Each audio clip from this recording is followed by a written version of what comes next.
Well, we're starting a brand new series this morning that we're simply calling Shadow Mission. You know, everybody has a mission, and everybody has a shadow mission. We were created to have purpose. We're created to have a purpose that is worth our life. But there is times when we're not pursuing the mission that God has for us that we go on autopilot, and whenever we go on autopilot, we always drift towards our shadow mission. And our shadow mission is built upon our own selfishness, our own fears, our own ego, our own hurt and pain. And it is always destructive ultimately to our potential in life and to the things that God has really called us to.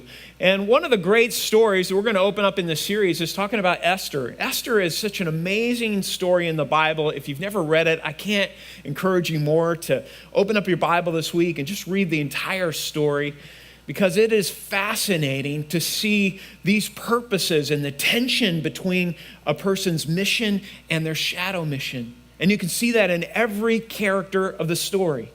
The book of Esther opens up with a party. How many of you like a party?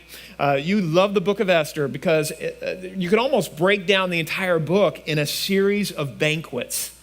And it opens up with this party that lasts not 1 week, not 1 day, not even 1 month, but for 6 months long. And King Xerxes, who was the king of Persia at the time, was probably the most powerful emperor of the largest kingdom in the entire planet at that time. It said that he was over 127 different provinces, and that just was about vast wealth and vast geographical control.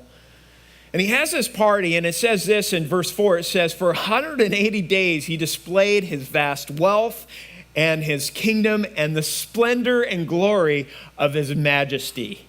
King Xerxes liked himself a whole lot. For 6 months, he just wanted to talk about how powerful he was and all his possessions. For 6 months, he wanted to display the splendor of his majesty, if you can believe it. And you'd think that'd be enough, but then after the 6-month party was over, he went ahead and had a week-long party in the capital city of Susa, and he invites all the common people to come, and it said that everybody had a goblet of gold, and one goblet didn't look like another goblet, meaning that all of them were kind of crafted individually by a master craftsman, and that the wine flowed freely. And each one was allowed to drink with no restrictions, no restraint, unlimited. I mean, it's basically a huge frat party, right? And at the same time, in contrast, his queen Vashti had also her own banquet, but you don't see any of this lavish kind of behavior. In fact, in contrast, it looked much more mature than King Xerxes' party was. And after King Xerxes, had kind of fully given into a shadow mission, it's about his ego, it's about his prestige, it's about all that he is and how wonderful he is. He invites another one of his possessions to be paraded in front of everybody else. He paraded his military might, he paraded his vast wealth, and now he's going to parade his wife.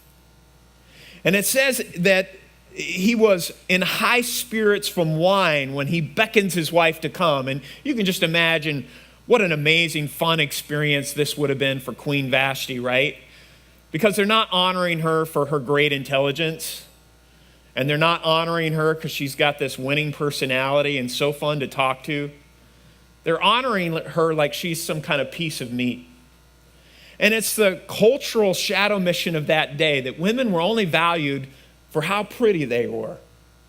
And so he's just fully drunk on wine. He says, let me show you how wonderful my wife is. While we're talking about me, let's keep talking about me and how great I am and how beautiful my wife is. Let's bring my wife out. Vashti, go get Vashti. And Vashti does something that was so amazing and so unprecedented and unpredictable. She refuses. She goes, no, I'm not going to be paraded in front of everybody in your drunken party. And the Bible records that King Xerxes is furious because somebody has challenged his shadow mission. Arguably the most powerful man on the face of the planet. And suddenly he now cannot even control his wife. And everybody knows it. And he's been challenged right at the place of his strongest insecurity. And he burns with anger. In fact, he burns with anger. He turns to his noblemen. It would have been like the Supreme Court, the judges of that day. And he makes this a matter of state. And he's like, what should we do with her? And they come back and they said, we should banish her from your presence and she can never see your face ever again. And then all the women will respect their husbands.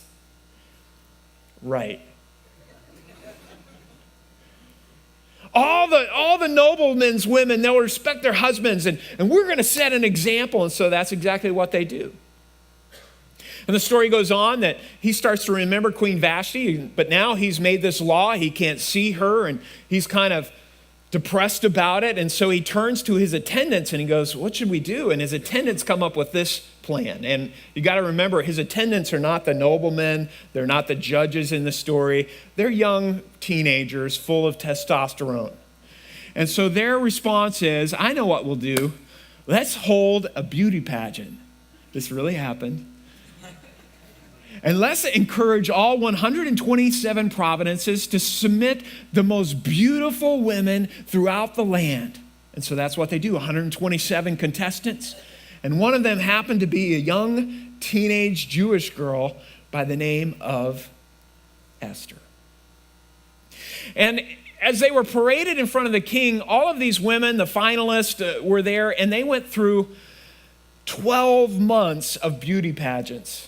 Or 12 months of beauty regimes. In fact, the Bible says that she had 6 months of a beauty treatment of oil and myrrh, and 6 months of a beauty treatment of cosmetics and perfumes.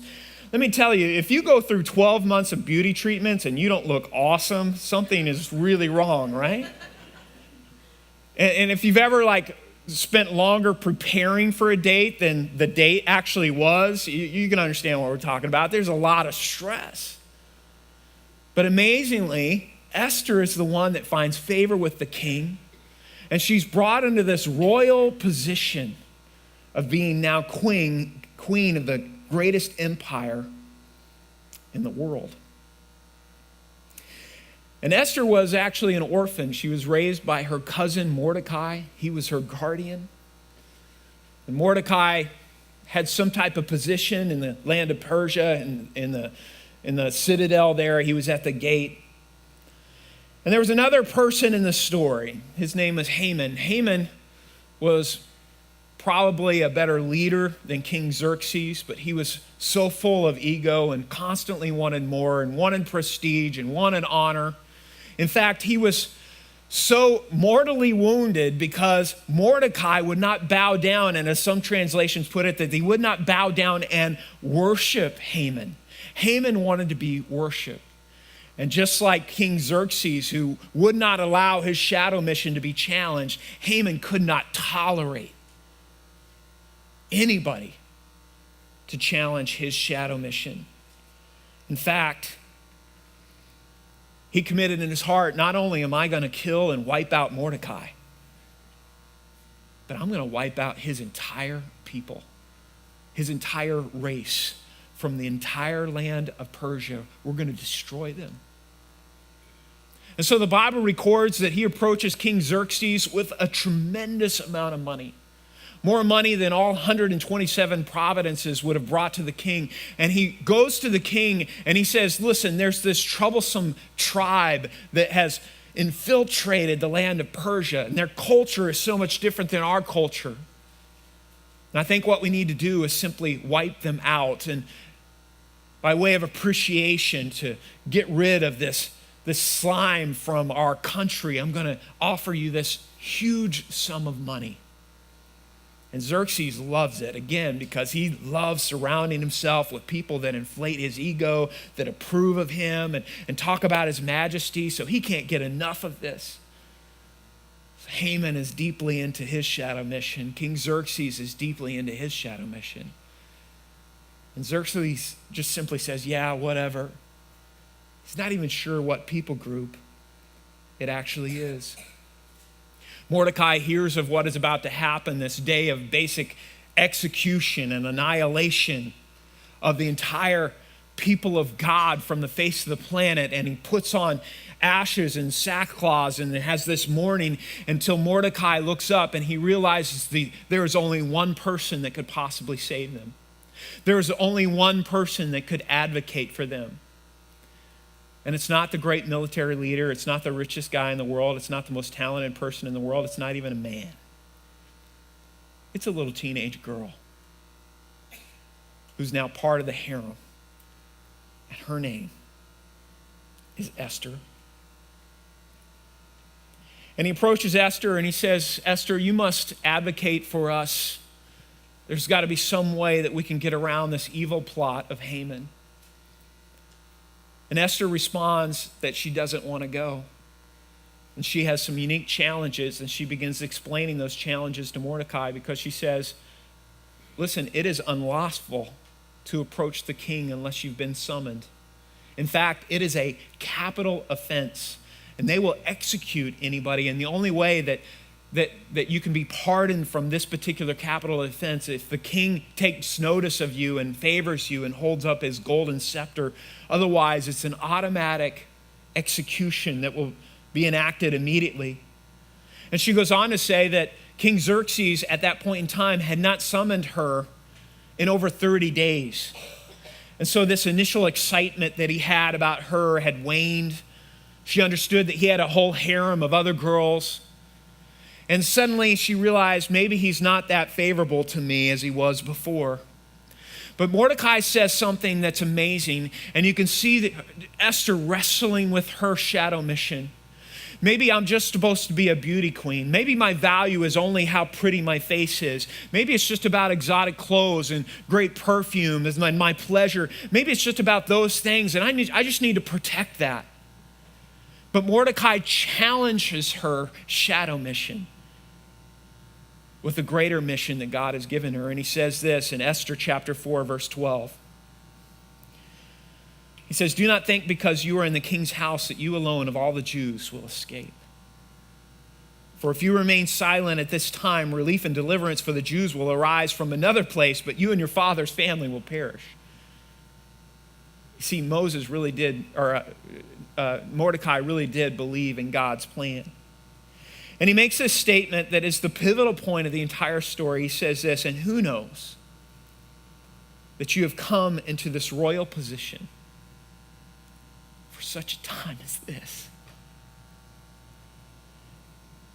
And he's appealing to Esther and he's saying, Esther, you're so much more than a pretty face.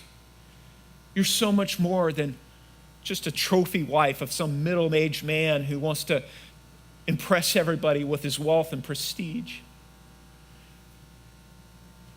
God's plan for you is that you would redeem his people, that you would carry out his redemptive plan for the entire world. His plan is that you haven't come into this life just to be mediocre and obscure off into the distance, but rather your mission is the work of justice to spare God's people from suffering. And you've been brought into this royal position for such a time as this.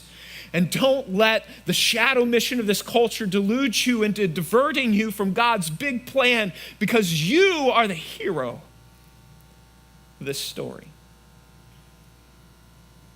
You may have read the Bible and heard in other places that women were supposed to be silent in church, but I think it's interesting in the story of Esther. It's a little teenage girl who rescues every man in this story. Come on, ladies. And here's her response. And as magnificent as Mordecai's challenge was, you got to hear the magnificent courage of this young teenage girl in her response, because here's what she says. She says, go gather together all the Jews who are in Susa and fast